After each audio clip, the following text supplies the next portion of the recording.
Everyone, welcome. Let's give the people a minute just to get in the room.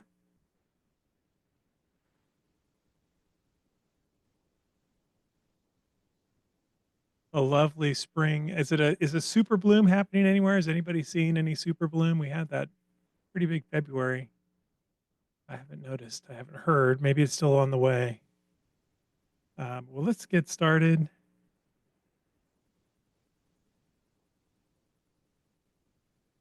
This is the DAAN meeting. I am Evan Bartelheim, Project Director for Accountability and Data Literacy.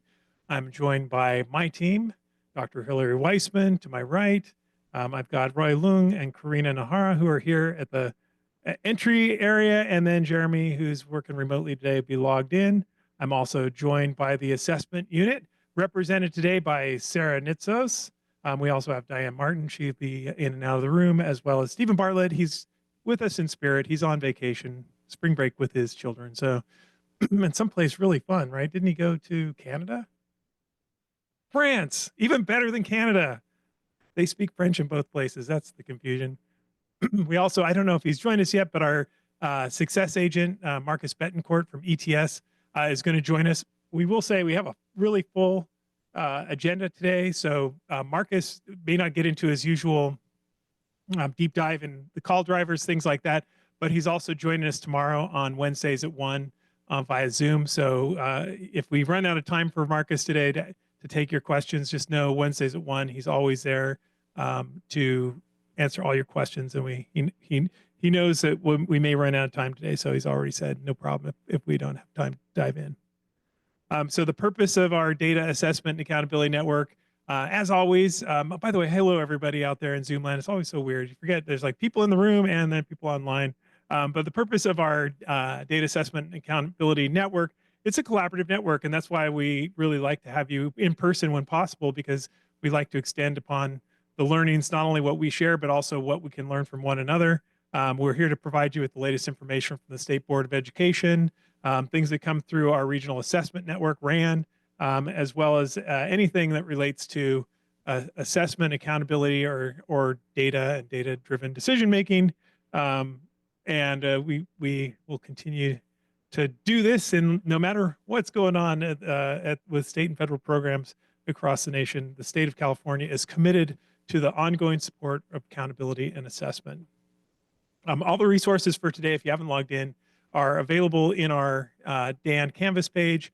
If there's something that pops up that we come across that we haven't posted, we'll make sure it gets posted there immediately after, and we'll always post a recording of this session within about 48 hours, and we'll usually try to drop in all the timestamps too, so if you need to go back and re-listen to anything, that'll be there for you. And just for those of you who are in the room, please feel free to raise your hand anytime. Give us a second to get over to you, to give you the mic so people online can hear. Anybody who's on Zoom, please just drop your questions in the chat, and we'll break periodically. We have one another. We'll surface those questions to one another. If we can't answer those questions, or even if we can, we always like to do a follow-up where we answer the questions in greater detail and provide any links that'll take you to the requisite information, ed code or FAQ or whatever it is that we're citing. So everything is current as of yesterday. So I don't think there's many big changes that have transpired since then. So in the room or online, if you don't mind, we were just talking about this the other day. There's always something that triggers your an old memory. What was your first? Think about your first job, and is there a song that takes you back to that first job? What was the song? What was the job? I'll tell you, for me, it was Boys of Summer. I was a lifeguard.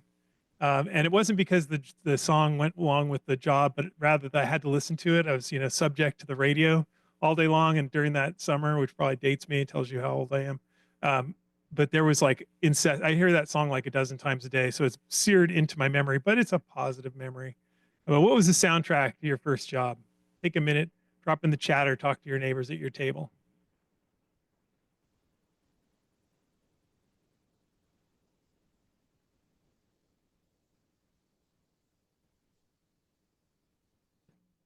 Pizza Hut, My Boo by Ghost Town DJs. That's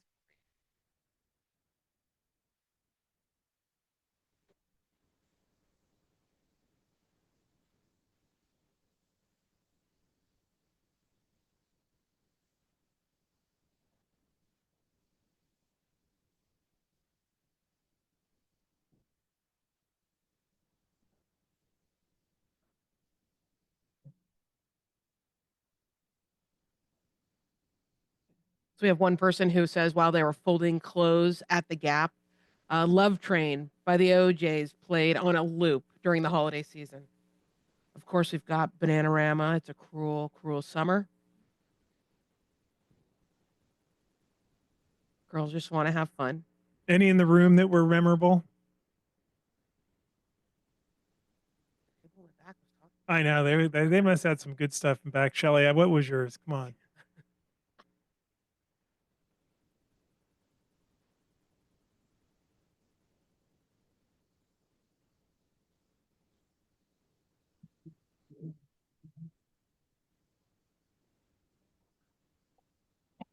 Oh, funny.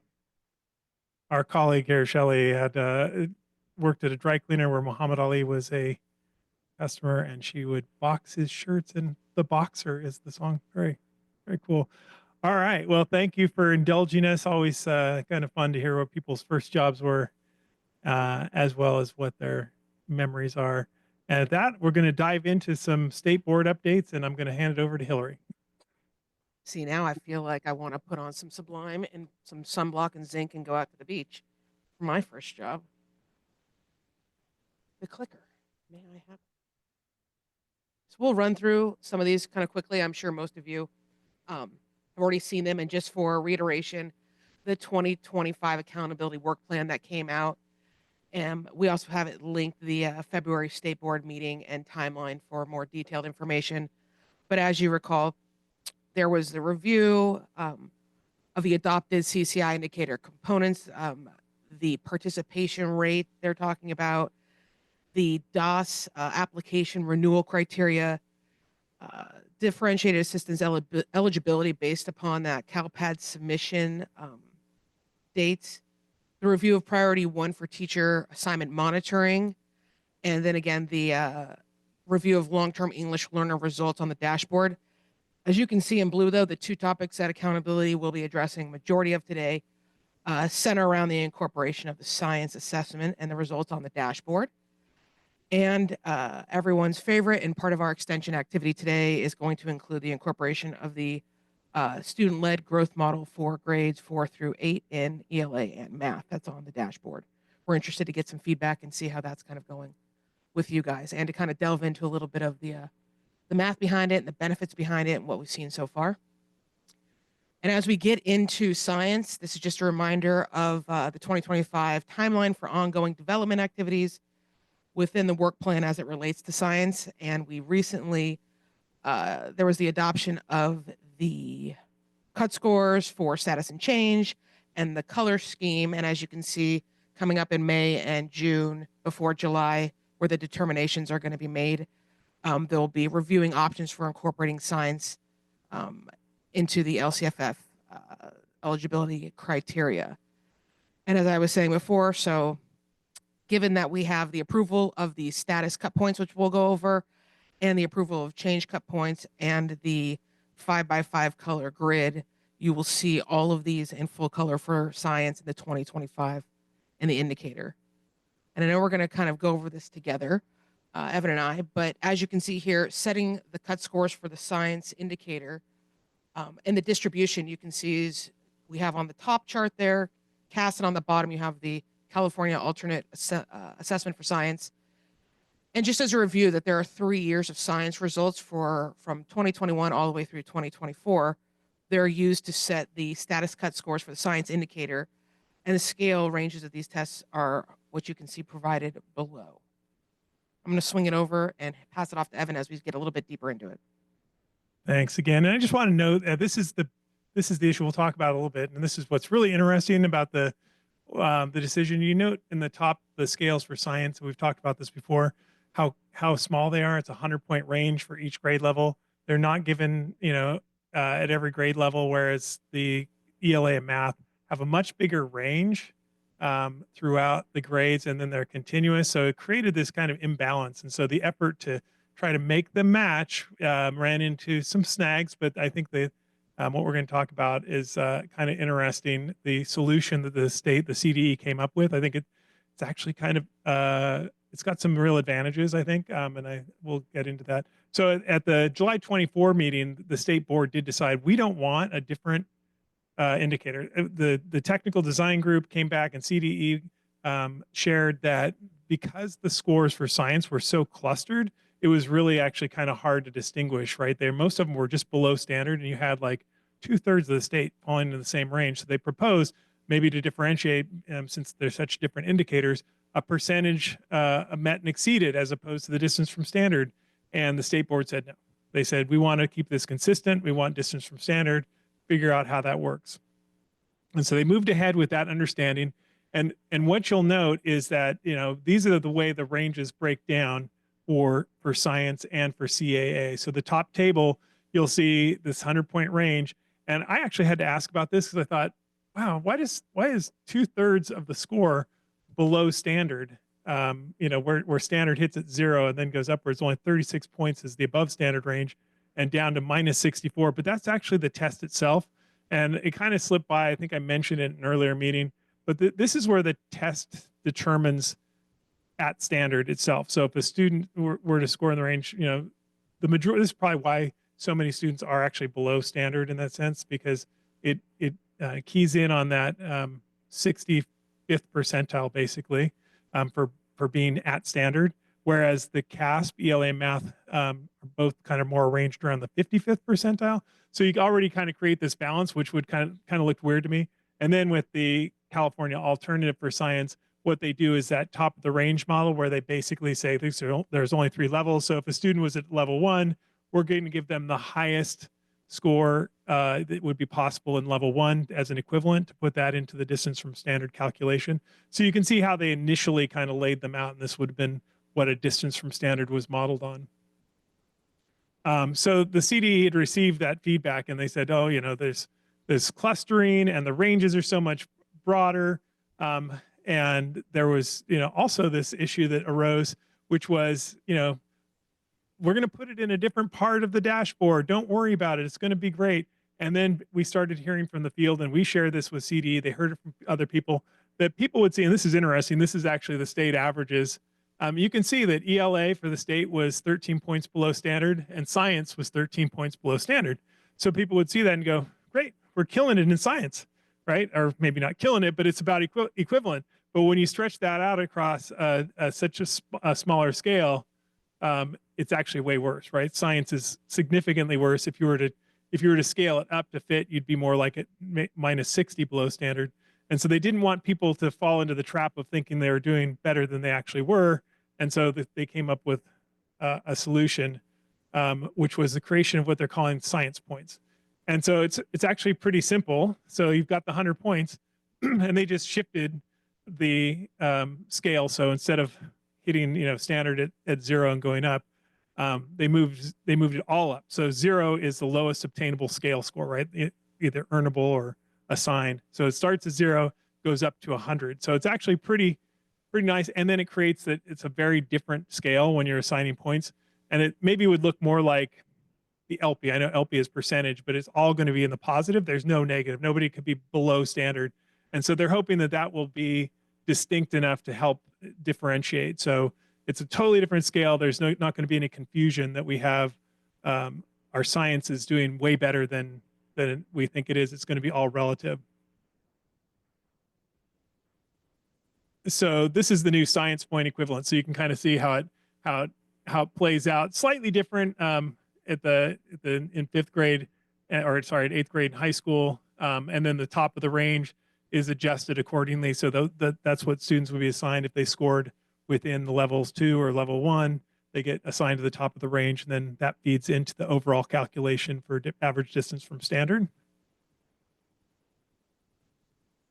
And then I thought this was worth sharing. They did go over this in the last board meeting. But if you're new to this position, it's probably been a while since we've talked about this. It's just how they go about setting cut scores and establishing the 5x5. And it's helpful to understand, I think, really, if you're trying to explain to schools and to leaders and even to the community as to what the 5x5s mean and how they're established. So the first thing they looked at was the status cut scores. So how do they do that? Well, they take all of the scores in the state, the status, which is your current year's performance, and they for LEA, so any charter school and any school district and any county office, and they throw them all down and they say, how do they line up right, and across a distribution, right? And so the first thing they do then is try to set, they have to set the 4 different cut points, which end up with the 5 different levels from very high to very low, right? And the first one they set is actually the very low, so that they want that to represent the bottom 5 to 10%, right? So very low is actually it's a statistical method. They're trying to say it's not based on anything but a distribution of scores and what is typical, right? So, and they look at it, they have, like we noted, they had 3 years worth of data to look at, and they try to say, is this been pretty consistent? It has been pretty consistent, even with greater attention being focused on science. Pretty consistently, 5 to 10, the lowest 5 to 10% is about the same number, right? So they're able to then figure that out. And then they next move to the high range, right? And so not the very high. I thought that was kind of curious, right? So they move, and this is just for status because change is somewhat different. So they try to find, they set high at the 60th percent or higher. So there's a little bit of subjectivity that goes into it. They want to say, because the state board says we value high performance and change equally, right? But they want to set the standard at a high enough standard. So high is set at 60%. And then they look for the remaining cut points. They're trying to build the medium to reflect the largest portion. That, like a bell curve, right? That is typically where you get the most LEAs are kind of thrust into that middle section. So it is kind of, there is a true methodology. And so if you're red, if you have a school that's red for a student group, you can trust that they're probably doing pretty poorly, right? So it's not arbitrary, and sometimes it can seem that way. And then they have other things we'll talk about in a second here with 5x5s that'll help with the small groups and everything. But practically speaking, this is just a distribution and assigning your cut scores accordingly.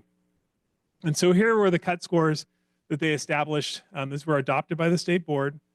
These were the cut scores. So you can see it's going to be all positive, right? So very low is going to be 34.9 science points or lower, right? And so, like I said, it does look a little bit different because you're having everything positive, but it makes it a lot easier. And the one thing that I didn't mention, but I should, and it's kind of worked out, I think it's just, happy accident. It's going to make assignment of a lowest obtainable scale score for not meeting participation rate actually pretty easy, right? Because with ELA math, you've got to go, well, let's see, the lowest obtainable scale score is minus 333. Well, no, it's just 0. So it's going to be a lot like the LP. So if you're one student below meeting 95th percentile, they'll just basically add a 1 to your denominator and a 0 to your numerator, and that's it, right? So that's how easy it's going to be. So if you think, and it's going to be easy for you to kind of self-calculate to some degree, you're not going to have to try to figure out, this one's minus 333 times 5, just 0. Just add those students to the denominator you think will take and see what the impact would be. So then they move to the change cut scores, right? This is slightly different. So it's that difference between the performance from the prior year and the current year. And they're looking for the distribution. And it's always kind of interesting to me that there is a distribution, right? And it can, at the tails, it's pretty extreme. Sometimes you find yourself like, wow, they actually, and all the data, by the way, is in the board item, and it's worth taking a look. And it's always worth taking a look. Even back in 2019, the technical guide had ELA math, the distribution, to see how they landed on these things. So the first thing they will look for here in setting the 5 change levels is the cut point for the decrease significantly. So very similar to the way they set the performance status, the status levels. But then after they establish that, again, it's lowest 5 to 10%. But then they move right to maintain for change, right? And in this case, they're trying to find that maintain, find the largest portion of the distribution, and then they'll set that one next, the maintain, and then they go from there. So they really are trying to hone in on what is expected to get you in that maintain level and to get you in that middle status. That's going to reflect the vast majority of schools for performance. So here are the change cut points. So you can see on those increased and declined, 5 percentage points 5.1 science points. So this is close to, it's like DFS. That's a not insignificant amount, right? So, but they did see it. That's what's kind of surprised me. As much as districts and schools were clustered in looking at the data, when you got to the change, there are actually some pretty big swings. So I think that's promising, and hopefully we're going to see, as we get increased attention placed on science, we'll continue to see some big jumps there. And they typically don't revisit the cut scores for a while. So expect these will stay in place unless there's some big stuff. We did have a question in the chat, Evan, from Gabriella about, are they thinking of adopting this easier system for math and ELA? That is a great question. When I saw this, and I was like, wow, I bet they're wishing they could go back in time because it would have been a lot easier. I don't think so, primarily because I think that the indicators, with the exception of college and career indicator, are largely they're tied so closely into the state ESSA plan, including the participation rate, that they've said that they said at a earlier meeting this year, they're not going to reopen the state ESSA plan at this time. So they may not reopen it for 4 years. So that they don't want to reopen anything, or they don't want to, they can't really adjust anything. But yeah, it's like I saw that and I'm like, wow, that actually worked out to not have negatives, to see it in different light. Plus, I think that broader range makes it a little bit harder for people to grasp. If you're trying to say, oh, our cut score is at 500 or 429, but it is, we're used to it, so it seems a little bit weird. But since this is brand new, they thought, let's do something different, and it is pretty elegant. They did look at the data for the science indicator, and and different indicators have different distributions across the grade spans, and there really was not a significant difference in any of the grade levels. So they decided that they were not going to provide different cut scores for the different levels. So that makes it easy too, right? So your elementary schools, your middle school, and your high school, and your unified district, everything's going to be on the same, based on the same cut score. So that makes it a little bit easier to track versus suspension, which has 8, 9 different 5x5s, right? So that was one of the determinations that they made. Then the other thing that they had to assign, as far as what they were going to put in place, was the academic indicator color placement grid, or the 5x5 grid. And so the state board has had these 2 different types of grids. The traditional one, which has up to 4 colors per line, right? And that was what we started with. But after the original dashboard came out in 2017, people were saying, in particularly in relation to academics, there were some big swings, right? You go from green to red in 1 year based on that, on the 5x5, especially for small groups. So what they had done in 2018, it seems like just so long ago right now, is they adopted what they called for the academic indicators a balanced 5x5, which only has 2 colors per line. And then for the other indicators, they created this 3x5 that made it, you didn't have these big swings. They basically cut off the increased and decreased significantly on those if you had less than 150 students, to make it a little more tenable, so you weren't constantly swinging. But the balanced was what they used for academics.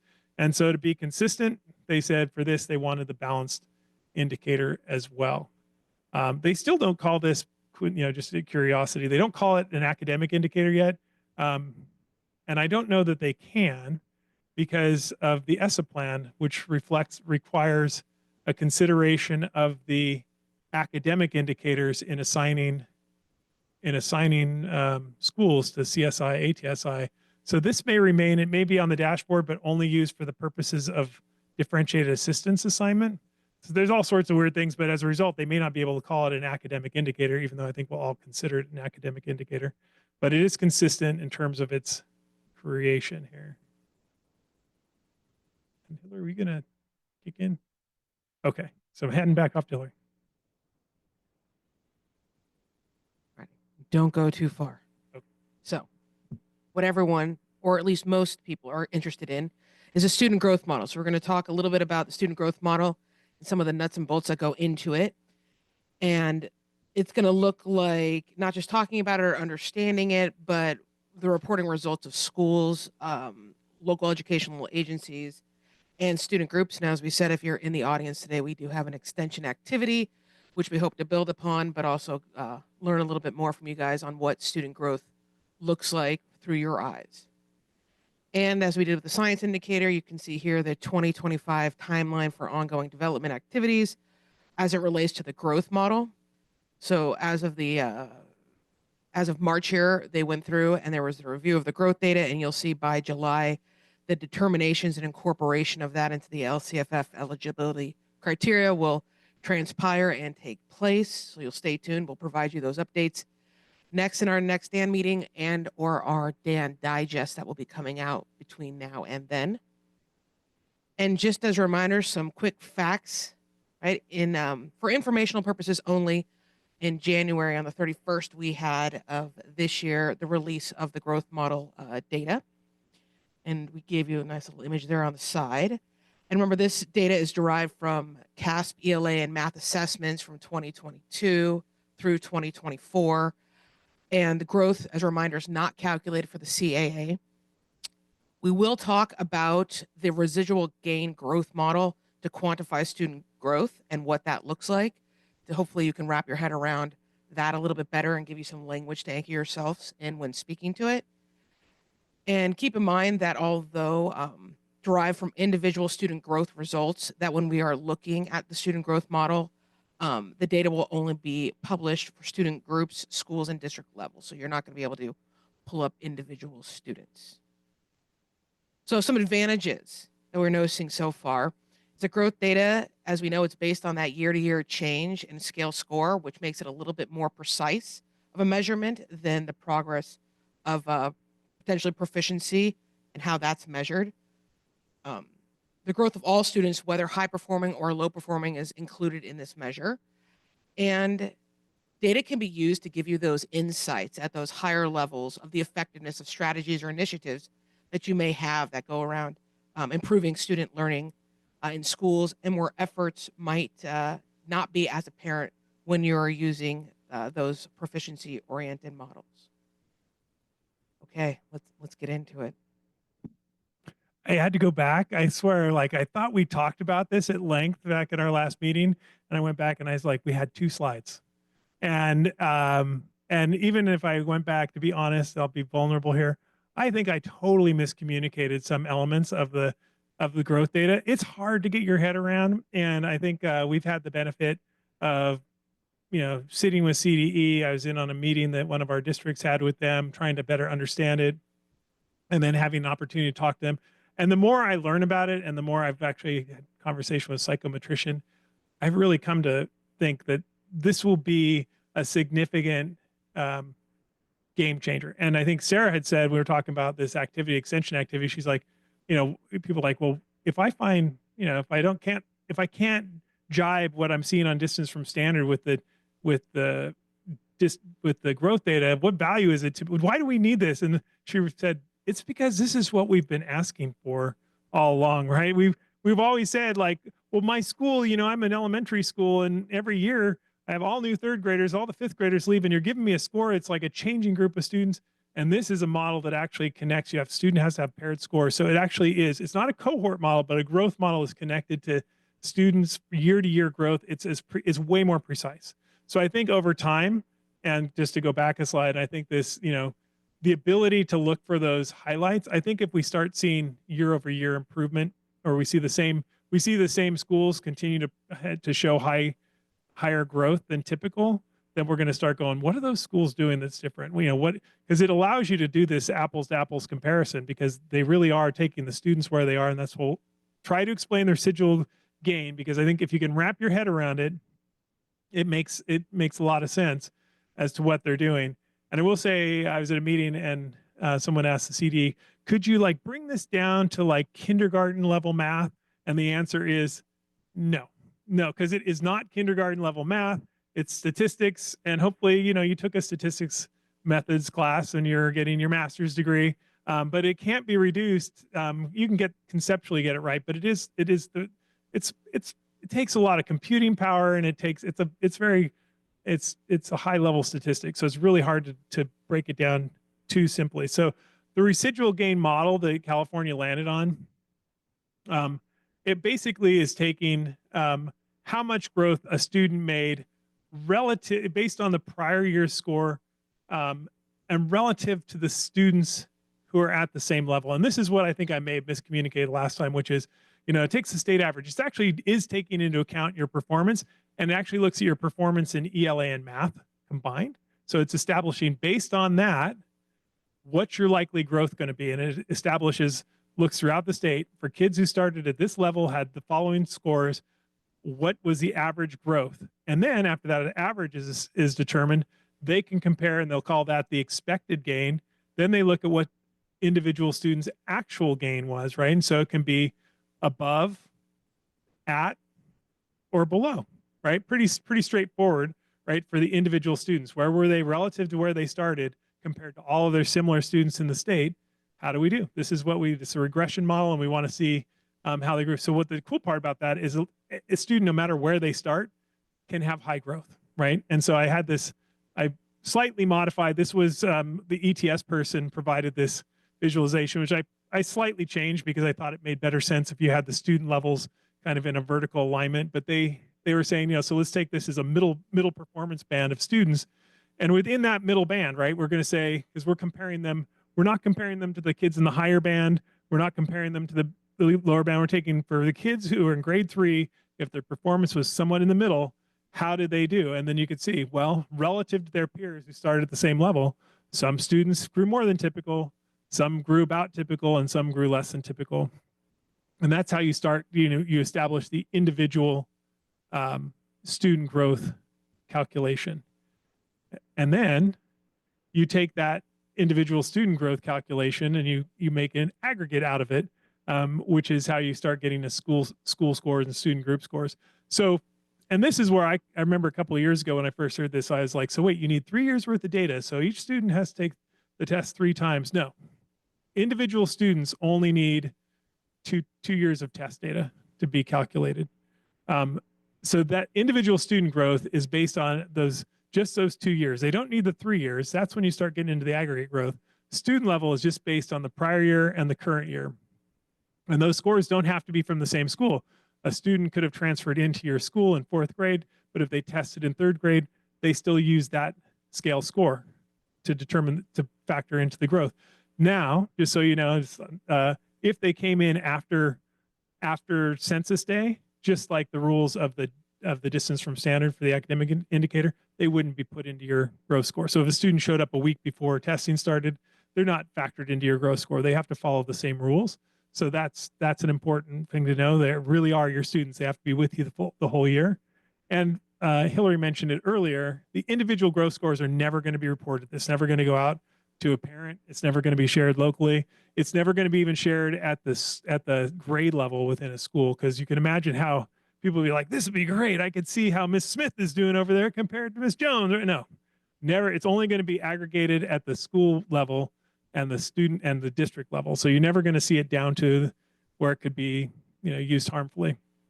And that's in the ed code.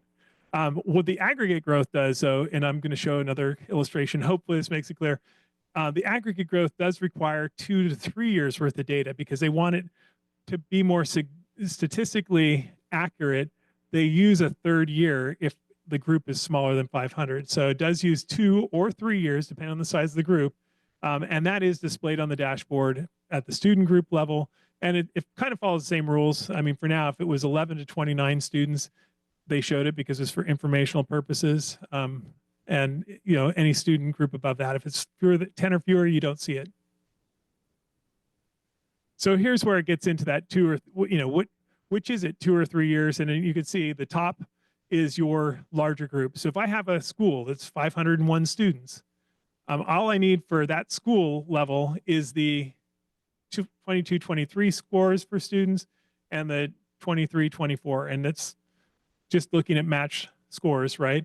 And I get a simple average. What was the average gain of all students in that group? And so then, and it's where, so if that's at the school level, once you start getting into the student groups there, it gets smaller, right? And so then the other model drops in, which is at 3 years.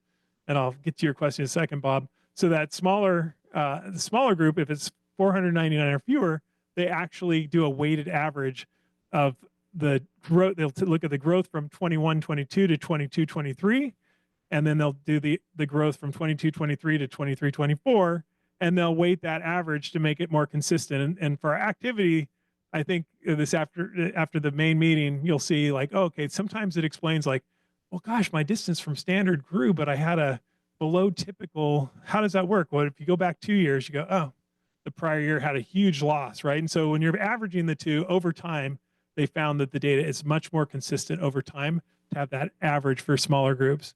Bob, your question.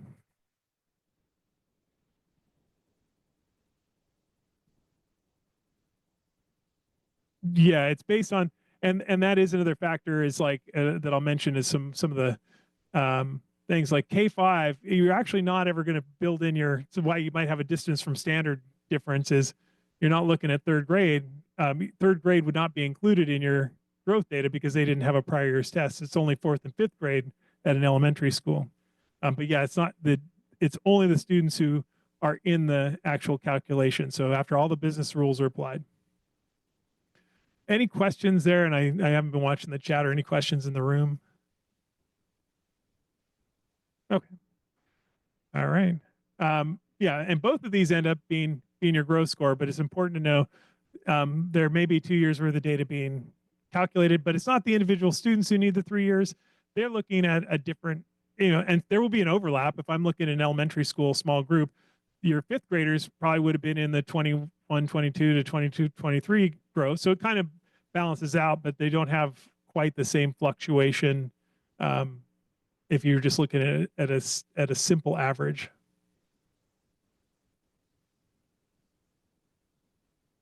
Can't remember, were you taking this or was I? Okay, I had all these. So just in terms of, we'll shift a little bit. So that's how it's calculated, how it appears on the dashboard, just to people, if they haven't looked at it. There can be, this is what the main, this is an all students, right? This is what a school or a district level would look like. It appears as a scale, 30 above, 30 below. It actually extends kind of beyond that, but it was some of the group, there are instances where the average growth was well above 30. That's kind of crazy, but it was significant, not that typical. So they created the scale to reflect where the majority of growth was happening. And so in this case, you see a sample where it's 5 points above was the average growth for this particular school. And you see there are 47 students here. And so this is kind of significant because what you can have, let me go a little bit sideways. So there were the 3 levels that were asked of ETS to create just for the purposes of some, well, what's a good or bad growth, right? So there is that typical growth. And I picked, these are actually some of our districts, and sometimes it worked out well. You had a 0, like you're right at typical growth for the state, right? Your kids were all, and the average was so that would put you at 0. So never a 0 looked so good. Your growth was typical, right? Versus below typical growth. In this case, they were 8 points below, and another district where the district-wide average was 4 points above typical growth. And that's all their students, and wherever they started, how did they do relative to where we expected them to go? So, and you can see a mixed bag, of course, when you start dropping down into the individual student groups, but that first landing page gives you the all students category. So what is good growth? Those are the categories they preliminarily assign. What the state board is going to take up by July is actually establishing some cut scores in which they'd say, well, we think that 6 points above typical is good, right? And we think that 6 points below, I have no idea what they'll land on.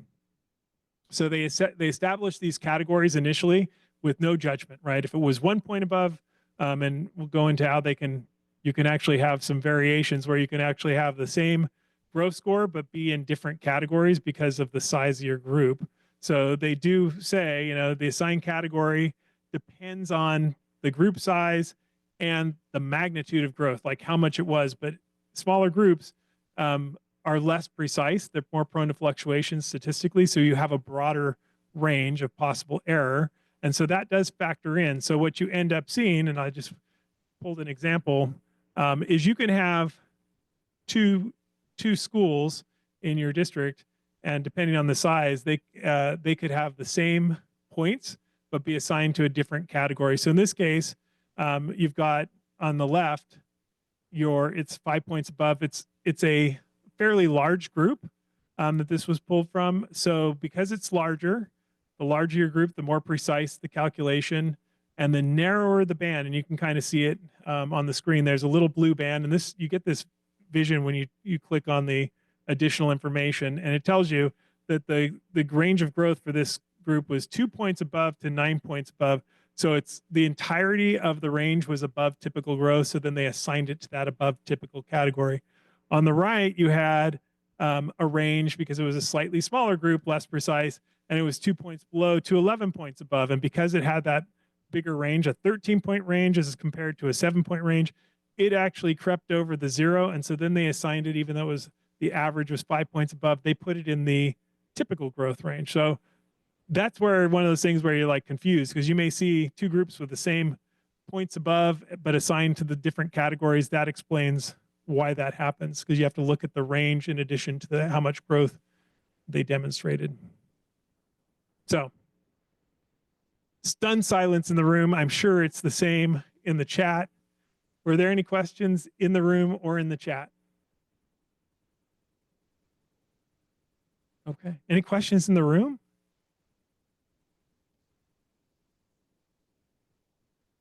Hold on one second.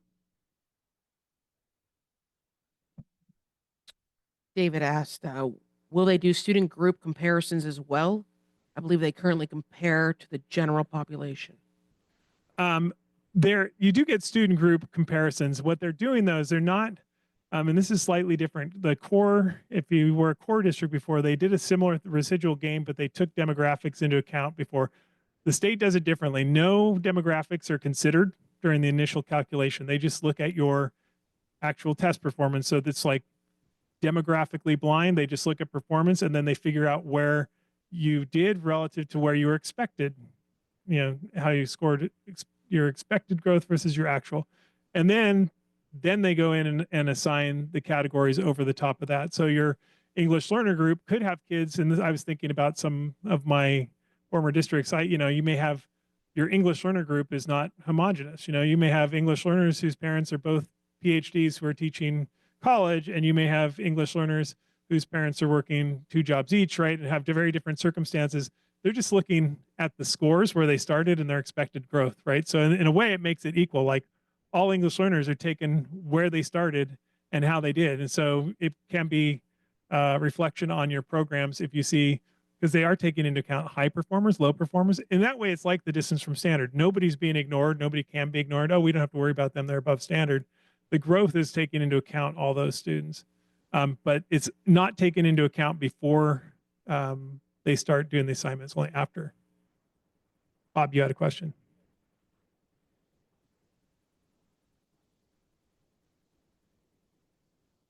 Okay.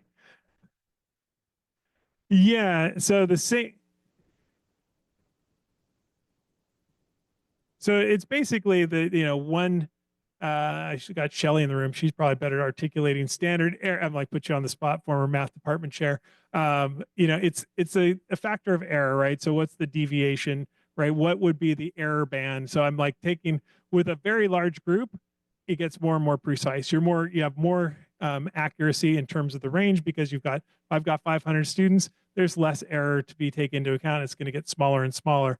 If it's a smaller group, that error band, like, well, it could be this, it could be this, it gets wider. And so what ends up happening is that if, for the purposes of these initial categories, they said if the error band, and we'll just call it the range, crosses over 0, we're going to assign them to that typical growth category. And so in that case, you might have a very small group, let's say it was 30 students, and it's got a very, it's a wider range, and it could go from 2 points below to 12 points above, but the average is 6 points above. But because it crosses over the 0, they just assign it to the typical growth for this purposes of categories that they assign here. Whereas the smaller group that might have gotten that 6 points above, maybe their range was smaller. If it was completely above the 0, then they assign it to the above typical. It could go the other way too.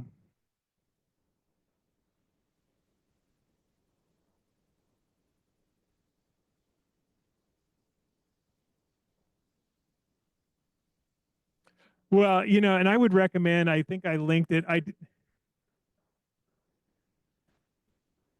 I know, I feel for you. And that's kind of why the activity we we designed for the was hopefully to address those concerns, because you may not want to talk about this, but there's going to be somebody who wants to talk about it, and we want you to be able to at least hold your own, right? And so I know I had a board member who is a PhD, MD, and he worked at Rand. And I mean, I hated standing in front of that guy because I always looked like a moron. But there, I would say one thing. I linked in the Canvas page the presentation that they gave to the board, and the expert from ETS who actually crunches the numbers is explaining it, and they told her dumb it down. I mean, because she'd presented this before. So I would say that take a look at that. The recording, I linked it to the minute when the item starts. It's worth watching. And then the actual board item, which is also in Canvas, that goes into it. There's links to prior presentations about the whole thing. But you know, if you watch the presentation, I think it really will help kind of, you know, she's super nerdy though, so it's still a little bit like, woo, but worth taking a look at that to try to explain it. Yeah, that might be the best. Here, there's like 50, but it's been developed over the course of 10, longer than 10 years. So it's been a long time in the making. And I think when they first came up with the model they approved in 2021, I think they did a lot of conversation about its reliability. The psychometrician I talked to said this actually way more accurate and way more stable over time. And so I think what it's weird, it's like, it's just different than what we're used to, but it's probably in long run better model for us to be looking at.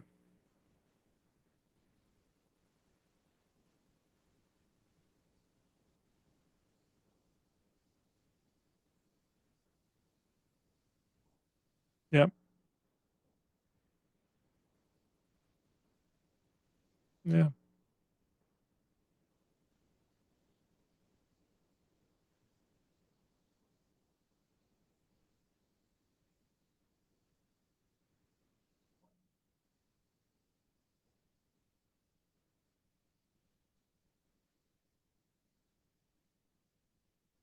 Thanks, Bob. I would reiterate it, but I'm just going to ask my colleagues to type it into the chat.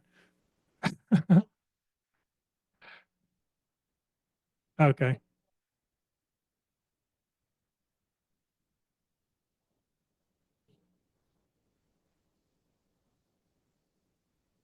Yep. And I think Shelly had a comment over here, Sarah, if you can.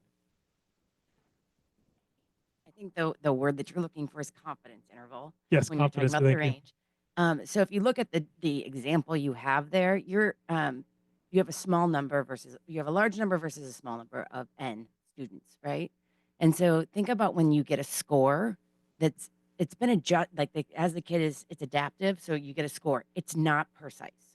So that's the what starts, and then you're taking an average of not precise, not exactly precise numbers. And so what you're trying to get is a 90. You're saying that I know on average on that first one that you have that the average is 5. And I'm confident, usually it's a 95% confidence interval, that it might not be 5, but it's within, I think it's the score there. That's it's like within 3 points. So then 3 points up or down of that because you have a big number.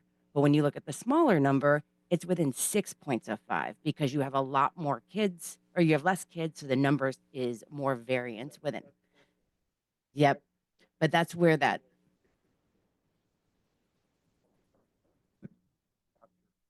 Just trying to capture a little more detail in this so that I don't necessarily think I'll have to communicate it so much, but I like to have these things stowed away in my brain just in case the question does come up, just to respect the people asking the question. Yeah.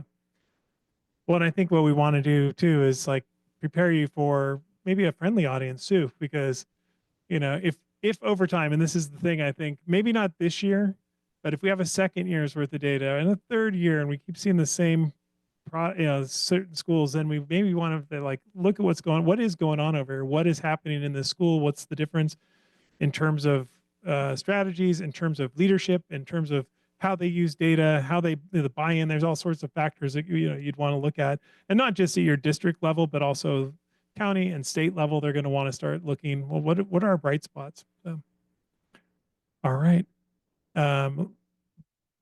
Okay. What I'm trying to also, that seemed pretty clear now that we've talked about it, but trying to explain the fact that we're following students, but it's not a cohort. Could you explain that? Yeah, I mean, it is slightly? very similar to a cohort would actually look at students. And by the way, this was a great question that was asked the student at the state board meeting. And they said, you're only able to generate this grades 4 through 8 because, you've got to have had a prior year's test score. Why can't we do it in high school? And they said, well, we could do it in high school. We just weren't asked to do it. And it would just be a bigger gap. So you would actually look at 8th grade test scores and then look again at 11th grade. And you can start to see why maybe that wouldn't be as accurate per se, and particularly when it comes to accountability. But it might be interesting just from from a predictive perspective, like how well did students do in 8th grade, and what we think, and what because it could be a reflection on how your high school is doing with students, high achievers or low achievers. Do they fall even further? The other thing that's a little bit weird, and this is just from observation. If you just look at the percentage of students meeting exceeding standard in ELA in 8th grade compared to 11th grade, it's like, whew, it just boosts, right? And I'm like, did that really did 3 years worth of data, or 3 years worth of high school English just really push I don't know, but I noticed there's a pretty big jump, and this is looking at the CAST performance, not the dashboard. The distance from standard may not change as much at from the high school, from middle school, high school, but I definitely noticed in the percentage meet and exceeded, and that probably is more a function of the test and the structure of the test and the scale score than anything else. So I'd be questioning the predictive analysis. But back to your original question, a cohort model would probably look at students over a longer period of time. This is a cohort in the sense that the students have to have paired scores. So you're looking at the same students. Growth is based on the paired score, so it's more accurate in that sense. You're not looking at a different group of students every time, but a cohort model might be more elongated study. Does that help? I'll try to get a little more detail from our psychometrician friends because I do think that's a great question. So let's just take 5 minutes to process at your table or in the chat, just an activity. But 3 big takeaways you had, 2 concepts. Give us some direction. What more would you like us to share or find out from the experts around this, or a burning question you may have? So take a few minutes just at your tables to chat, and in the chat, and we'll surface some of the questions that arise in the chat. Okay, I know in the room we've got a lot of conversation. Since we will have time to talk more about that, I'm just going to kind of cut you off there because we do have some guest speakers coming up in just a minute. But I wanted to just surface, somebody did ask for a quick guide. We do have, I don't think, there is a guide that we have that I don't recall whether I put it in the chat or not. We do have our colleagues at Sacramento County offered a nice visual guide that they updated and they shared with us. So we'll make sure we add that. So that might be helpful. And then the state has been kind of asked, can you put together a technical guide? So maybe that will be coming. But the little guide is very visual and very simple. We'll make sure that that's included in Canvas. We'll make note of that. So let me just give some quick updates. I want to get on to our guests who have been graciously waiting. Just some CALPADS and data updates. The CALPADS regional meetings actually start today. You're missing the first one right now, but there are regional meetings spread over the next 2 days. This is maybe, I don't necessarily throw this at every DAAN member, but some of you may want to join because the focus is end of year, which is the big dashboard collection. So that's today, this afternoon, and tomorrow. There are multiple times, and you feel free to register for any of those if you have an interest. There's also the CDE sent out a CALPADS Flash. There's a new SSID matching tool. It's improved. It's not new. It's been around, but they tweaked the algorithm to make it more effective. I don't know. Have you used it yet, Molly? Okay. I don't know. They have a new training on it. It's supposed to be more effective. I haven't gotten in. I was going to look up my own kids and see how it hit on them if I misspelled their names. But that's worth it, particularly if you're an assessment person. It might really help you to drill in to not end up with mids for students who you're trying to test. And then also CALPADS sent out a flash 2 days ago, or maybe even yesterday, announcing that their new end of year training was going up on the Bridge account, which you have to have a Bridge account to access. But shortly after they post, they'll put them on to their YouTube page.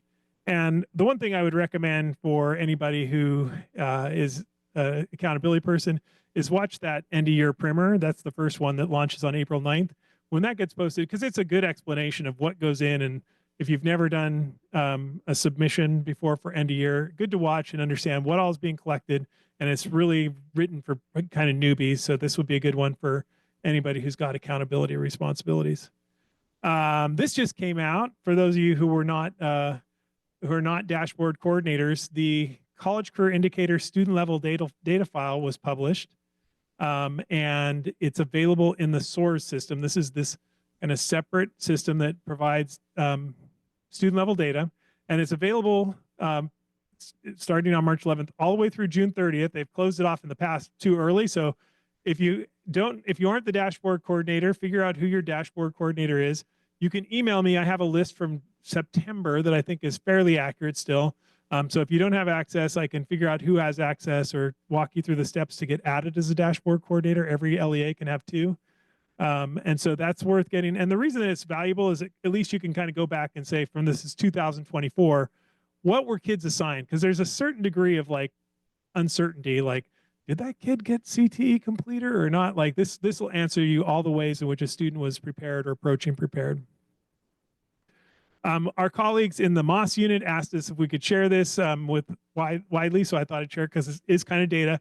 The CDE is trying to collect data on how many students around the state are on a wait list for dual immersion programs or dual language programs, and they want to know how much more they need to maybe support the creation of those or support the instructors who are needed. So there's a link. If it's not you who could count up how many students are on a wait list, make sure you get to the person who is to fill out the survey. It's only a 5-minute survey, so it's pretty quick, and they're looking to get that in by April 18th. So if you know you have a wait list, whoever is in charge of that wait list, maybe get them that link.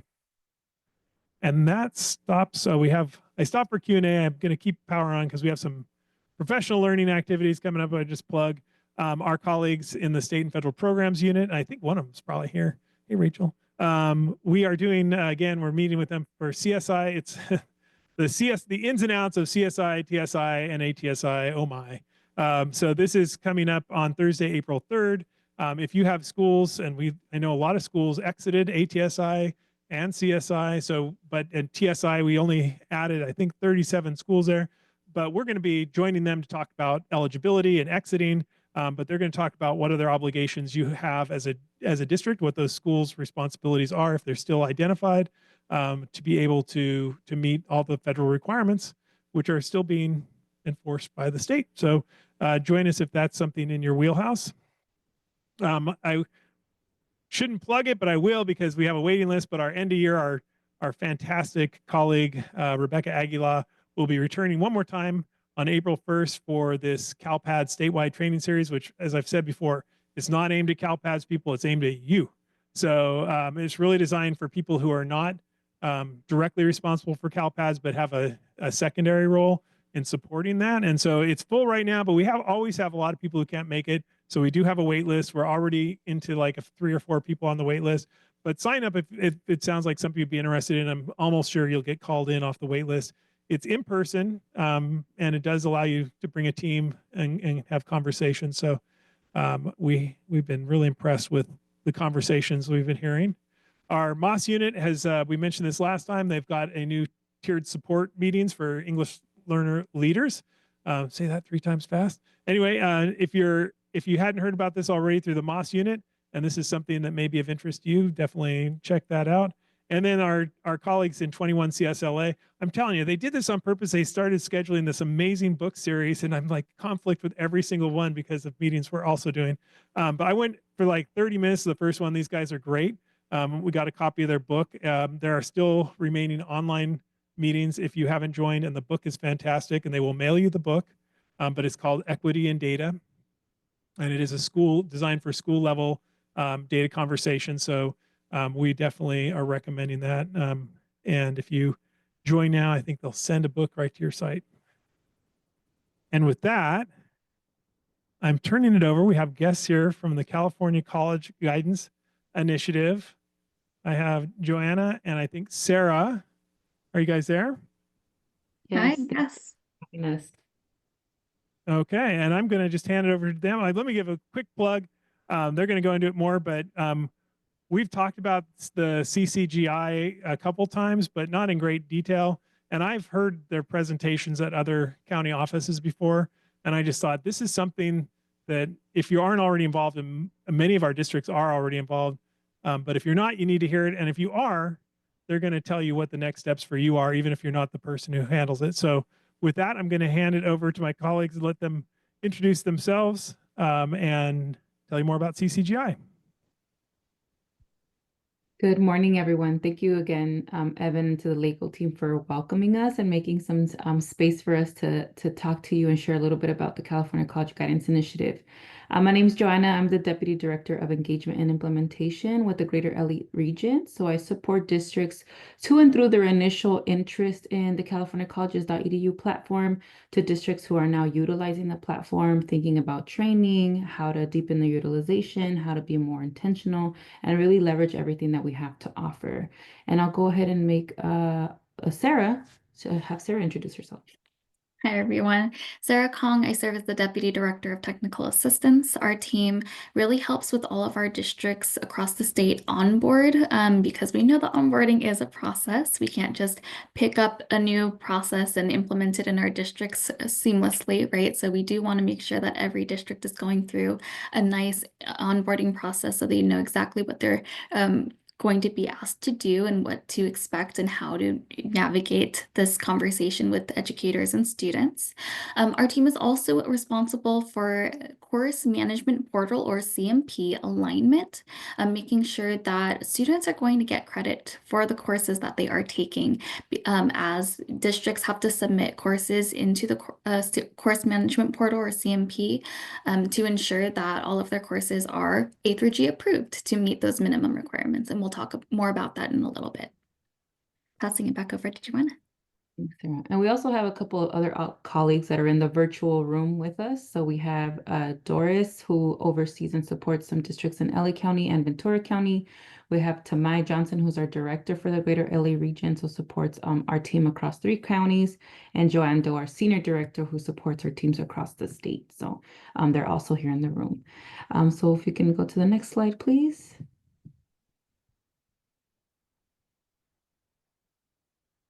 So we can click a couple more times.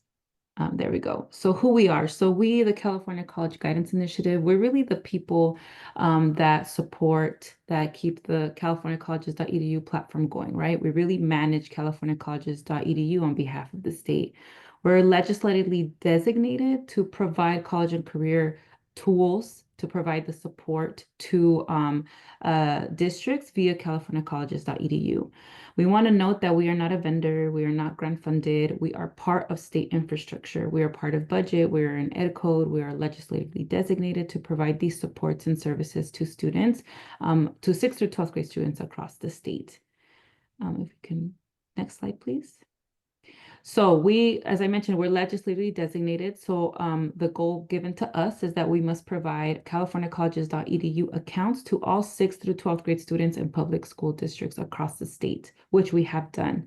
Now, specifically, an update in ed code is requiring districts that serve high school students to enter in an MOU, an agreement with us, to provide us transcript data so we can then create transcript-informed accounts. What that means is that, as Sarah was mentioning, the data work is when a district enters into an MOU, they provide us their transcript data. We crosswalk those courses, that transcript, with the UC course management portal to ensure that the courses the district has identified as A through G are in fact recognized as A through G by the higher ed institutions. Once we've completed that initial testing during that data onboarding work, we provide the district back a report to say these are the courses that have been matched and these are the courses that have not been matched. And we work with the district to really think about, okay, for those courses that are not CMP matched, one, should they be? And if they should, what is the root cause of why they are not? To really help the district address some of those needs to ensure that the courses that students should be getting credit for, in fact, are giving them credit. So in terms of this new update, as you can see, these are the districts in LA County that have currently an executed MOU with us. Please note that they could be at at a spectrum of implementation, right? So this might include a district that just entered an MOU and is really doing the data onboarding work. So they have not yet been using californiacolleges.edu with the students. Or it could include districts that have been partners for a very long time and are intentionally using californiacolleges.edu with their students. So I'm going to leave this slide up for a minute just for you all get a moment to scan it to see if your district is on here, if a neighboring district that you partner with or learn from is on here. So I'll give you all a second for that. Joanna, while it's up, are charter schools in that? I saw that link previously. Are charter schools partnering with you as well? Yes, yes. So we do that mandate says LEA, which often does always include charters. So charters are also partnering with us. And Tamai works directly to support charters, so she might have a better list, but just to name some off the top of my head that I know we've been doing training with recently, we're talking like Green Dot, Aspire, right? Like big charters as well as small charters that are also entering into agreements. Okay. So now we're going to get into what is californiacolleges.edu. So next slide, please. So really, the state is really wanting to empower students and families by providing them a one-stop shop to give them the information they need to have not only information, but have trustworthy, high-quality information to help them with college and career planning, with the goal of helping them make informed post-secondary plans, right? To help students understand not just what is college and what is career in a very theoretical sense, but what does it mean for me? Okay, and now if I see these dots, how can I connect these dots in a way that makes sense for me? Now, for educators, that means you also have high quality resources to offer your students while having access to actionable data to understand where is my student at in the college and career planning process and what might they need to move across the finish line. So californiacolleges.edu is the state's official college and career planning platform. The platform is absolutely free. As I mentioned, we're part of state budget. So being in partnership with us is free. Receiving our support is free. Using our platform is free. And we offer college and career exploration tools that really can help students understand, okay, based on me, based on who I am, what I like, what I'm interested in, what does that mean? How do I translate that into tangible career options? It helps then students understand, okay, how do I translate a tangible career option into actual tangible post-secondary education options, right? How do I translate a career into a major? And then from those majors, what does that mean in terms of a colleges, right? Because not every major will map you onto the career of your interest, and not every college offers every major. While also providing them tools to see in real time, am I eligible for those college options that I'm seeking, right? We have our CSU and UC eligibility tools, which help students visualize, are they on track to be A through G eligible, right? Really taking that transcript that we're getting from that district, visualizing it back to the student in a color-coded way to say, am I on track or am I not on track to be A through G eligible? We have our financial aid lessons that help students say, okay, now that I'm excited about post-secondary options, how am I going to pay for that, right? We start to build that financial aid knowledge. And more importantly, in 12th grade, those financial aid lessons are scaffolded and gives them action steps to understand not only what is financial aid, but which application is right for me, and what are the steps I need to take to actually launch and submit those college applications. And then the unique and valuable aspect of our platform is that students can actually launch their CSU, UC, community college application, as well as their financial aid applications directly from californiacolleges.edu. So all in one place, which is honestly really, really important, right? Given that a lot of these students, it's probably their first time doing it. They might not have access to folks that can guide them on understanding where to go. So FAFSA.com sounds like a very legitimate website, and we all know that's not where a student would go to give such sensitive information. So when students launch those applications directly from the platform, they can actually track the status to understand that when they tell their counselors, when they tell that supportive adult, yes, I submitted it, they actually did submit it, right? And didn't log out before they did that. Now for CSU and UC, students can actually import their coursework, which we'll get to in a moment, but they're able to move that transcript data directly from californiacolleges.edu into that CSU and UC application. Now for educators, they support a student at every step of the way, from that initial, what do you want to be when you grow up, to, Joanna, did you submit your college and financial aid applications, and are you sure, right? So we provide that support during that initial data onboarding, but that continuous support during partnership to ensure that that data is aligned, right? Those transcripts are aligned, those courses are recognized, that you have access to data, timely data, real-time data to see your A through G progress monitoring. Are your students on track or off track, and who is that, and what can be done to support them? While also providing you data on those college and financial aid application statuses. And again, having data on what colleges have been favorited, which majors or careers have been favorited, to help you think about more timely support in the college and career planning process. Think about more intentional programming, right? First, sites to think about, okay, what is a tier one? What does everybody get in terms of college and career readiness? And how do I help students that need an additional extra support? And with that, I'll hand it over to Sarah to talk about what that course import looks like. Thank you, Joanna. So how does that data that we're going to be receiving from districts or are receiving from districts actually move into the Cal State application? We want to show you a quick video on the steps that it takes first, and then we'll kind of go into questions. Please feel free to continue to pop in your questions in the chat and we'll answer them as they come up.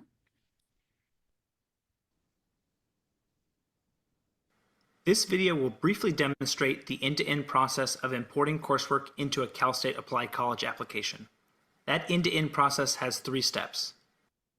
First, the student will link their accounts. Second, they will import their coursework. Finally, once the student has submitted the application, the transcript data will be available to CSU campuses. The preferred starting point for this process is by initiating an application to the Cal State system from within a student's account on californiacolleges.edu. Once the accounts are linked, the student will see an import button. The course information from the student's account in californiacolleges.edu, as well as their SSID number, will populate the application. Students can edit schools and courses. However, those edited courses will no longer be transcript verified. The AG matching section will already be filled out for all courses that were A to G matched, corresponding to the green courses in the CSU eligibility tab in californiacolleges.edu, and students will need to match any non-A to G matched courses themselves, those that correspond to the yellow courses in californiacolleges.edu. Once the student has reviewed and submitted an application, the student and course data that make up that application are available to CSU campuses via a tool called WebAdmit. Here, you can see that the coursework that was imported from the student's californiacolleges.edu account shows as official. Pretty exciting, right? In addition to the Cal State application import, we also have a UC application import that works very similarly, where students can just click an import button and see all of their coursework inside of the application. For any of educators who have experienced working with students in their application process, they'll know how much this is a huge time saver. Also a great headache clearer, because a lot of the times that when students are looking at their transcripts and trying to find the courses on the application itself, the titles do not match, and it causes a lot of confusion for students, right? When they're going through and trying to figure out what course to select and put it into the application. So this process really does save a lot of time for students and educators. So why is that data onboarding process so important, or why is data so important? On the next slide, you'll see that it's really the first opportunity for you to receive any kind of feedback on your data practices in terms of how it might be consumed by higher education systems. Right now, you're all focused on how to ensure that you're submitting CALPADS data. How are you calculating and submitting high school graduation statuses, right? And calculating all of that. But this is really that first opportunity to receive that kind of feedback for admission purposes and enrollment purposes, especially as we move towards electronic delivery of transcript data. Data alignment becomes even more important. We want the coursework from your student information systems to accurately represent students on the platform, or we call californiacolleges.edu the platform, and then into the application integrations. We do receive data from districts, which is visualized onto californiacolleges.edu for students and educators to see. And then we're passing along the student's SSID, or the statewide student ID, and their course data to the higher education systems, who then pass back their application status to us. We do have a downloadable report that shows you by student which of the community colleges, the Cal States, the UCs they have started or submitted an application to. And you can also see whether or not they've started or submitted that financial aid application, all within the same report. So it's really, really useful for counselors. It's also important to note that our eligibility tools are based on verified course data. So we're using 4 matching criteria to compare the data that we receive from districts or LEAs to what we receive from the UC's course management portal. And that 4 matching criteria really quickly is the county district school code, or the CDS code, of where that course was taken. Second is academic year, so when that course was taken.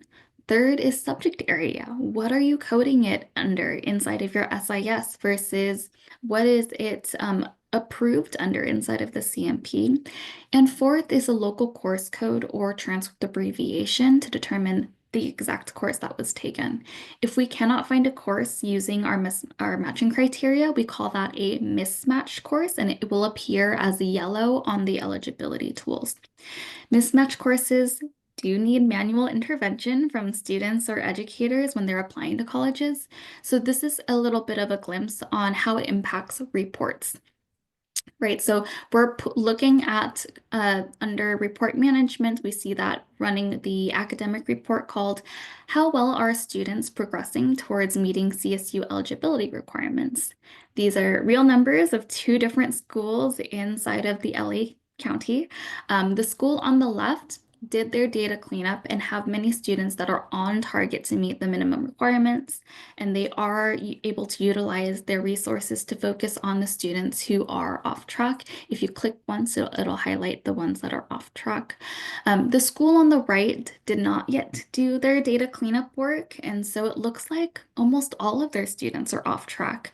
This is likely due to English or history, right? English is a 4-year requirement, so if they don't have their data cleaned up, it looks like all of their students are off. This means that their students are not receiving the credit for the courses that they are taking, and these reports are essentially not going to be super helpful in determining which students to identify to support and take their time that they really need. I'm going to pass it back over to Joanna to go over next steps. So thank you, Sarah, for that. So I know you all have a packed agenda, so we don't have a lot of time to take a lot of questions, but we do want to offer some next steps for you all. If you're part of a district that is not partner, right, you weren't on that initials list at the beginning, please feel free to share this information with your district leadership, right? Share more about us, share what you might have heard, and feel free to reach out to us and make an introduction to the district leaders that you think we need to meet to start having a discussion about partnership. Once we have those conversations, they can submit an intent to partner form to really kickstart that partnership process, get an MOU in place so we can begin that data onboarding work that Sarah has been mentioning. For those of you that are in a partner district, if this is your first time hearing about us, if this is the first time knowing that your district is in a partnership, totally understandable. We're usually talking to those in the secondary space, right? The high school space, the counseling space, the CMP space. So our recommendation is connect internally to really understand what those data practices are, especially around that transcript, right? Coding, how do you code out of district? How do you code dual enrollment? How do you code these issues, these different nuances that happens with the student's transcript? and connect internally to review what we call a data quality review, a document that Sarah and her team have provided the data lead, the person that is in conversation with our teams regarding that data work. So we've provided that, so feel free to connect with them internally to review that. And then again, if there's additional action items that are needed to be addressed that we recommend to continue to help clean up that CMP, please feel free to discuss that internally to take those action steps.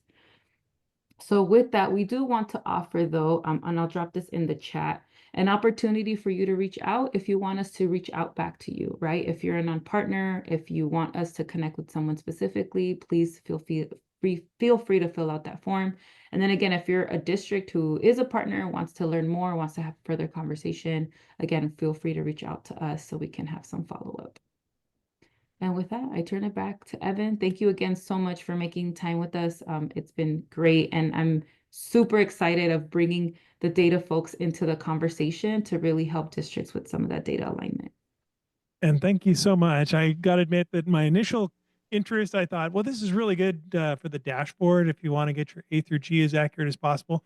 And then as a parent of seniors, I just went through the process of manually entering all their classes into both first the UC and then the Cal State. And I'm like, man, this would be such a game changer to have it automatically uploaded and knowing it's accurate. So I really think if you haven't already got to that point, your parents will love you if you're, as a district, move that direction. I really appreciate the team from CCGI joining us, and I hope you can take advantage, have them come out. If you're not the person who's responsible for CCGI, find out who that person is, because there's a lot of really good data I think that will be helpful for anybody who's in accountability. And thank you for joining us, CCGI team. We'll talk to you soon. Maybe we'll have you back with a follow-up when we have more of our districts on board. And with that, I'm going to move. I think there's some resource pages to check out, and we're going to do a quick 5-minute break for those of you who are in the room. Get up and stretch, maybe process a little bit. If you're online, we'll be bringing it back here at 10:30 on the button for our assessment team, and we will see you shortly. Thanks. All right, let's go ahead and head into the assessment updates. We launched with Shadow and Jackie. We've been following them if you're nerds like us. We're going to start with the new achievement level descriptors, or the ALDs as we like to refer to them. And here they are. Just kidding. These aren't the real ones. Oh, come on. We got to have fun, right? These are thanks to Evan, and all of our teenage children helped us craft these. These are the real ones. Advanced and proficient stays. I'm so glad you guys laughed. My daughter rolled her eyes so hard that I think she broke them. Advanced and proficient are staying the same, but level 2 is switching to developing, and level 1 is switching to minimal. Here's an example of how they're going to look in the ELA. This is an ELA sample. Advanced and proficient, that descriptor stays exactly the same. Number 2, level 2, student demonstrates a developing grade level knowledge. If you want to chuckle, you can go back and watch the state board meeting and hear the discussion of the word basic and its current connotation amongst our students. Below basic is going to be changing to minimal. So we have our SSRs.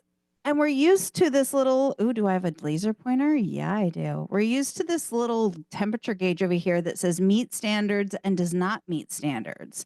So the question is, how do these new descriptors fit into our SSRs? And that's what's upcoming. So this is set to launch in the 25-26 school year, and there's a communication and outreach plan and resources that all need to be updated, including those SSRs. How are the smarter response, starting smarter website that's put together, all of our reporting materials, the communication, trainings for all of our LEAs and our teachers. SIRS needs to be looked at again. Reports on our test results for California assessment websites and all of the CDE pages. So there's a lot of work that needs to be done. But the CDE is not looking to do this in a vacuum. So they will be reaching out and seeking input on the communication and outreach plan. They really want to make sure it's comprehensible for our parents, our educators, our students, and our community members. So they're going to be reaching out to what they're calling their interest holders and getting input on all of these plans to bring it back and update the State Board of Ed. They will be reaching out to families as well and providing a framework of how our families can use these assessment results in collaboration with school districts to really support student achievement and progress. Here's a draft of what they're looking at so that the achievement level would sit side by side with suggested next steps and potentially links for families to utilize. So level 4 would go along with enrichment. Level 3 would go along with additional progress with a little descriptor there. Level 2 goes along with accelerated learning, tailored support. And level 1 goes along with accelerated learning, additional instructional time. And the hope is to provide parents with more information on what they can do at home to support our students. Let's look at Tom's, because there was an email sent out in January that we're getting a lot of questions about, that once a student starts that assessment, that summative assessment, the demographics lock down. So if a student comes to you and they've noticed that their report says they speak Russian and they actually speak Ukrainian and they'd like to have that switched, that's possible. You have to go through CALPADS and talk through it. But if they've already started that summative assessment, that is now locked down. It prevents those discrepancies that we might see across testing programs, and it allows LEAs to better compare and contrast their results. So just to make sure this is on your radar, that it locks down. Starting in 23-24, the CDE instituted test audits. Now, not scary audits, not like FPM audits, more of a check-in. So they started the Tier 1 virtual audit. And in January of 2025, 200 LEAs were identified for this virtual online audit. And as of February 18th, all of them had completed the work. The deadline was February 19th, so the CDE was pretty proud of that. And they have been reviewing all the responses and are looking to see who might need a level 2 audit, which would be a virtual meeting, or a level 3, which is an in-person meeting. These meetings are not punitive in nature. They're more to look at what's going on at the site. Why are there so many STARS reports being generated? Some of us have to do a lot of STARS reports, and we could very easily explain that. So what it tells me as an assessment person, I need to make sure I'm always documenting. I always have a good record of what's going on so that if anyone asks, I can be like, oh, well, let me tell you what happened. They're looking to see how they can better support schools with all types of security concerns. The state has put out when all of our SSRs might be released. The one that kind of is an aberration, we expect LPAC around mid-May. We expect summative alternative LPAC also around mid-May this year. ELA around mid-May. And the final SSRs for any remaining probably early August. But the one that's a little different is this California Spanish assessment. It is not due until 2025 December, which is a little different. Click, there we go. Before a score is released, the state has to do a whole bunch of validation. There's a lot of stuff that goes on in the back end, and they need a statistically significant portion of scores in order to really complete that rotating validation studies. So they're really wanting to encourage everyone to get those LPAC booklets returned as soon as possible so that they can start all of those scorings. There's a lot of information there that's basically just saying, it takes a lot of work to put together all these scores.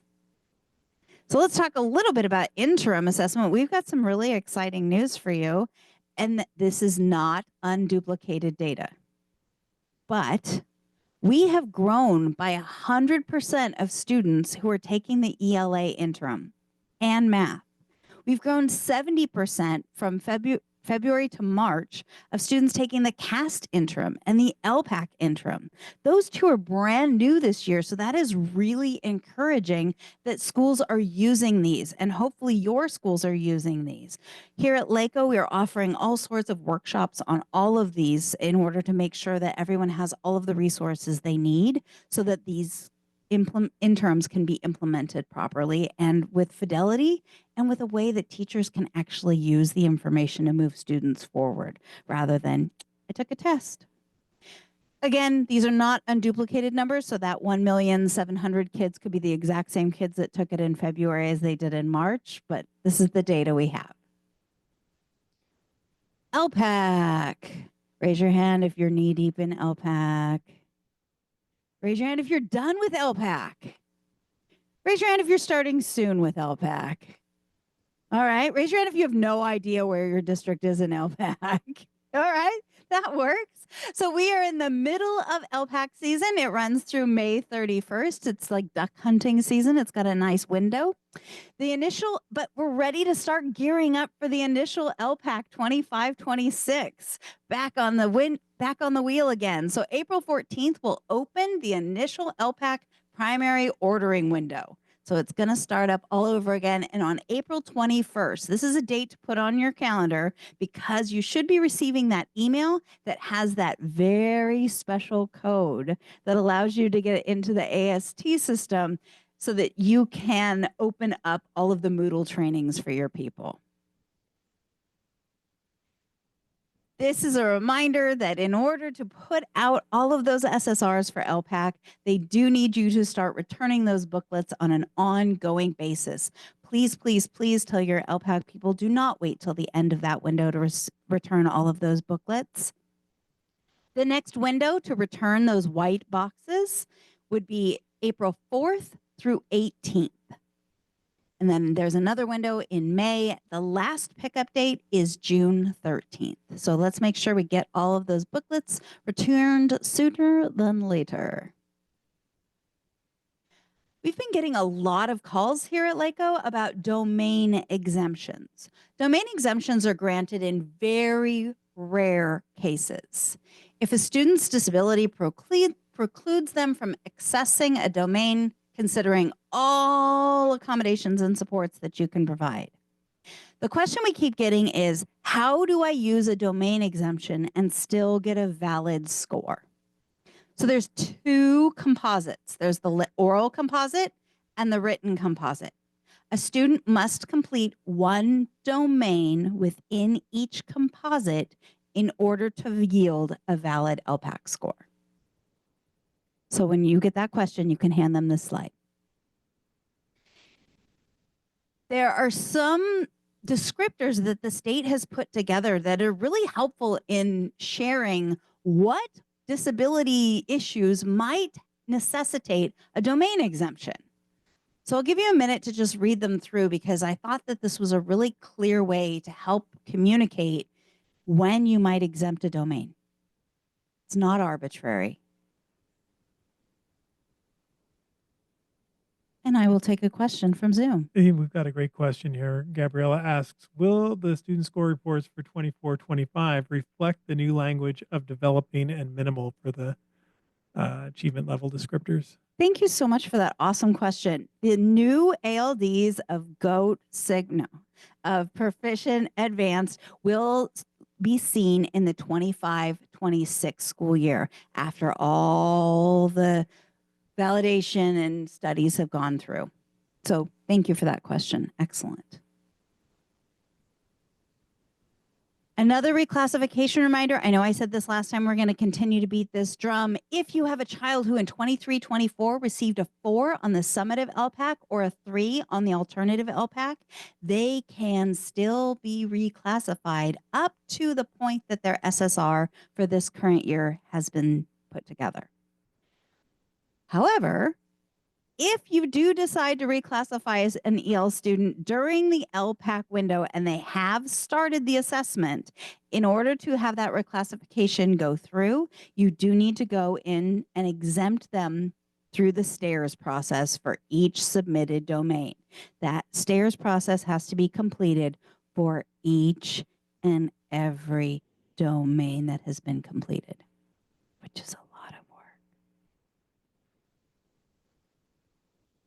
CAST, a lot of you might have to go back to your sites and either work with your LEA coordinator or work with somebody who's going to do training at your site about how to run CASP. The state has put together this amazing, it was actually Nikki Antonovich and her team. They put together this really great resource. It's got a note-taking guide and a fully fleshed out slide deck. It's a lot. You're going to have to cut it back and make it personalized for your district, but I would much rather edit than develop. So you have to customize it, but it's based around adult learning best practices. So already done for you. It's flexible, it's comprehensive, it has everything you need to lock and load and plug and play. We've also been getting a lot of emails about the apportionments. This is in order for the state to reimburse your assessment needs. But people are saying, how do I check these numbers? How do I make sure that the state is actually giving me the correct numbers? So we put together a little list over here to the side of different ways you can check the numbers. The first way is to go into TOMS, go into the score data file, change the year to 23-24, select students tested, run it, run a quick pivot table, check the numbers. If you don't like that way, there's another way. You can go to the test results for California assessments, select subject, LEA, and click view more details. I would suggest selecting math over ELA, as all of your newcomers may have been exempted from the ELA assessment. Another good way to check your numbers. For second grade, in order to get that data, you're going to have to go through your own LEA, but you want to make sure that it's conforming to the CDE guidance that has been provided. The California Spanish assessment I mentioned earlier, the results will not be out till December 2025, and that is because I'm hearing an echo. Am I back? Sweet. Let me rephrase. For the California Spanish assessment, they are looking to reset the standards for the grades and the grade level bands. And in order to do that, they need a statistically significant amount of students actually taking this assessment to do that. So they're asking people to please look at your population. You do get reimbursed for this assessment, and it actually is at a higher rate than you get reimbursed for the CAST and the CASP. And they're also looking for educators to participate in that standard setting workshop. So there's a lot of work going around the California Spanish assessment. Okay, some cool news out of CSRS. They've updated it.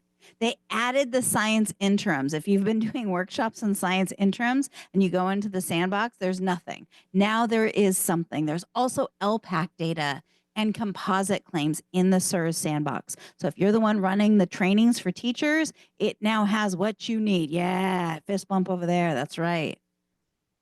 Tools for Teachers also has a new look. If you've been in the Tools for Teachers platform, it is streamlined. It is so much easier to navigate. It's still kind of slow. It still goes kind of slow. But it is updated and it looks so much better.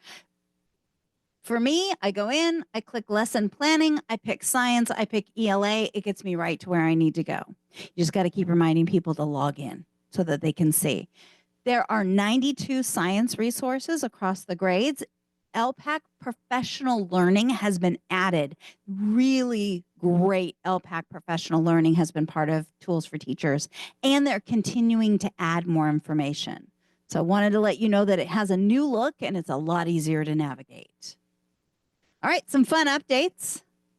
There is a new trailer bill for the budget, section 46, that's talking about the TK multi-language learner screener.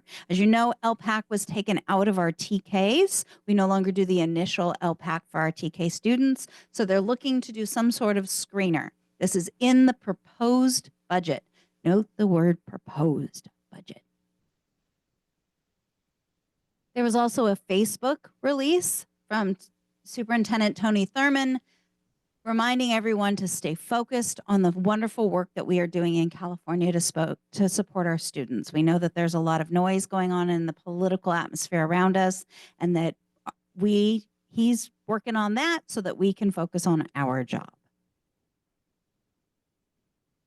There was also questions about the new math framework that came out. And how is that math framework stacking up when you compare it side to side with the CASP? And the good news is it stacks up pretty nicely.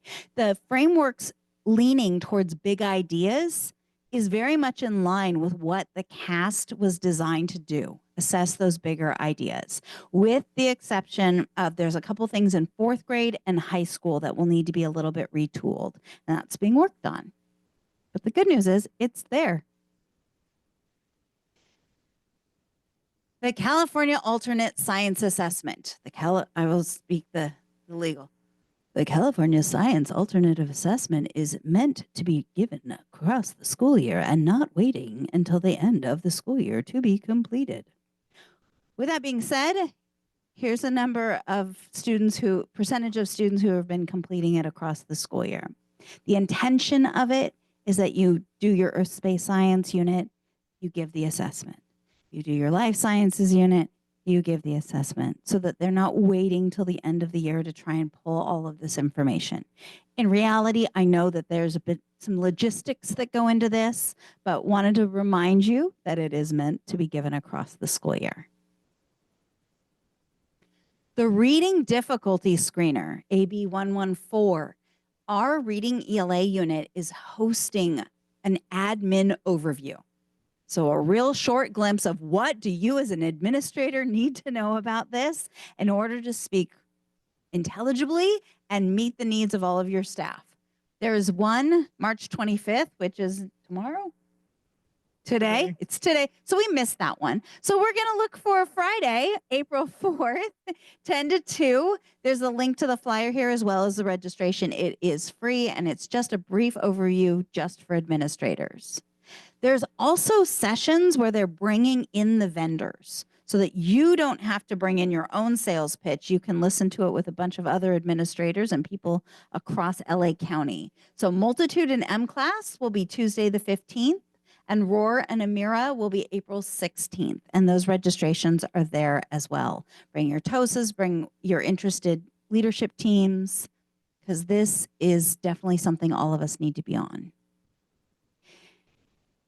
My last bit of news is the NAEP, the long-term trend assessment for students age 17 was canceled for this year. However, all other assessments will proceed as planned. So that's the long-term trend for ages 9 and 13, as well as the field test for students at grade 4, 8, and 12. The CDE might have more information by April as to what's going to happen next year, 25-26 for the NAEP. But as of right now, the only thing that was canceled, despite some other information that's out there, the only thing was the long-term trend for students age 17. And with that, I have fed you quite a banquet. And I am here for your questions, thoughts. I had one question. I don't 100% know, but as relates to the apportionment and the 2nd grade assessment, Yeah. if you only administered ELA And not math. and not math, and you submit for apportionment, I would highly suggest you check the CDE document, but my off the cuff understanding is I don't believe so. But if you guys get me the name and number, I will refer back to them and get them the straight answer. I guess, okay, we'll have them contact you. Yes, and please. maybe we'll do a follow-up for everybody else. They actually administered a math assessment that matches the recommended list, but they were not sure what to mark in that, whether with the mark. So you don't have to do the same ELA and math. As long as both of them are listed on the approved list, both of them count. Okay. Well, Yeah. we'll have a follow-up with Definitely. you and we'll add it to the DAAN follow-up. Any other questions? Yes, sir. I'm going to hand you the mic. Yeah, I recently received an email to designate your LPAC coordinator, but I'm the secondary. And I'm looking on there and I can't designate. Does that only go to the primary or does it go to the superintendent? Designation has to be done by the superintendent. Yeah, sorry. So you need to, and it's due April 1st. So make sure you're knocking on the correct door and saying, hey, remember that email? Let's go ahead and designate. Any other questions? Yeah, we've got our friend David in the chat. Yeah. Asks, our team had a question about whether the SBAC assessments will continue in their shortened format or if they will return to the longer full-length version. The current website states that the shortened format will continue until otherwise notified. So as of this point in time, the shortened format is the format.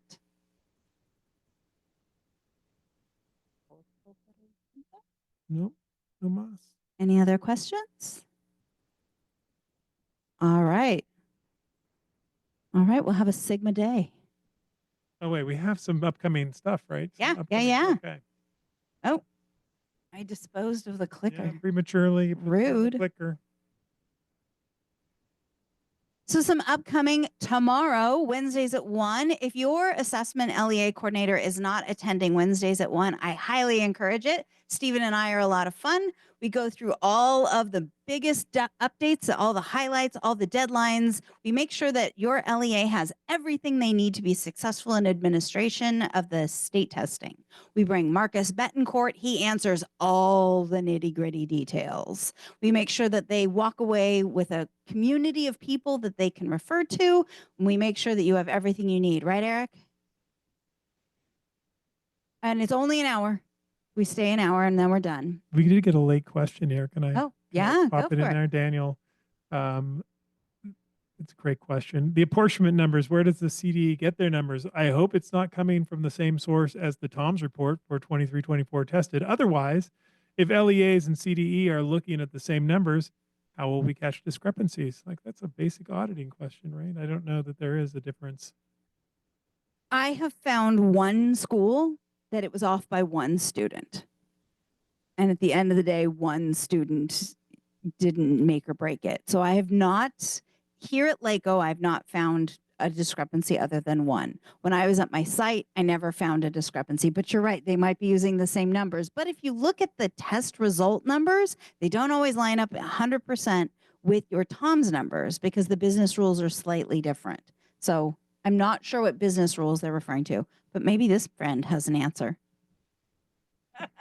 When we got ours for LACO, it said 0 had tested. And so I don't know where they pulled that from. And so I emailed them and they fixed it right away, but they must not be from the same place. All right, so they aren't from the same place. It sounds Yeah, like. Daniel, we'll get you. That's a great question. We'll get you a follow up. We'll check in with CDE to see best practices. Yeah, I think I've done that before too, and saw there's a discrepancy between what's on the test results for California site and what's in the TOMS. So we've got another question from our friend Jeb. Has anyone heard about the status of the civil rights data collection process? I know somebody in the room is in the process right now. I know it was pushed to April 7th, but with all the changes, is anyone at the Department of Ed to take? Is there anyone there to take the data in? My response to that, as all things, Jeb, from related to the state, is that the expectation from the state's level is that they will continue to monitor and fulfill the requirements that are stated in education code and in federal legislation. So I would continue to collect that. Whether somebody's on the receiving end, that's another question. There's, I know that we have questions about the data, even the data that they're sending up. The state says so far they've been, the data that they've been submitting for the, and I'm blanking on the name of the website, has been received. So somebody was still there. Okay. But I don't, I would just proceed as though it will be mandatory and somebody will be there to take it in. That's what I'm working with. I want to check and see if anyone heard anything different before I spend all that time and effort. Thank you. Yes, it is a lot of time and effort. Any other questions from the That's web? it for the questions. All right, so Wednesdays at 1, be there. Super fun. And Marcus will be there. I know he checked out, but he will be there to get weedy with those of you who have those weedy questions. And coming up in our DAAN schedule, we will come back together May 27th. So we're looking forward to another session of fun. Will that be hybrid or virtual, Evan? That's another hybrid. So back in here, we got a good crowd and a nice interactive crowd, and we'll find a nice extension activity too that'll compel people to come back. Fantastic. And we are still putting together Data Jam 2025. It will be held July 2nd. We are currently accepting presentations. One of the presentations that's looking to be a highlight will be hand scoring for the cast. Another one will be AI and you, the ins and outs of AI and how best practices for you. So if you're interested, spread the word. We'd love to get more presenters. And if you'd like to register, we do have the link there. It will be in person, most likely in the same room. And yes, that is the end of our online meeting. If you're with us online, thank you for joining us. We're going to log out so we can have some robust, unfettered discussion in the room, and we can all reveal our deepest, darkest fears about growth data and not record it. So, but we thank you for joining us. We will send out follow-ups. Thanks for all the great questions. And I know some people are on spring break, so we will be uploading the video recording and timestamping it for those folks who aren't with us to review. But thank you for joining us today.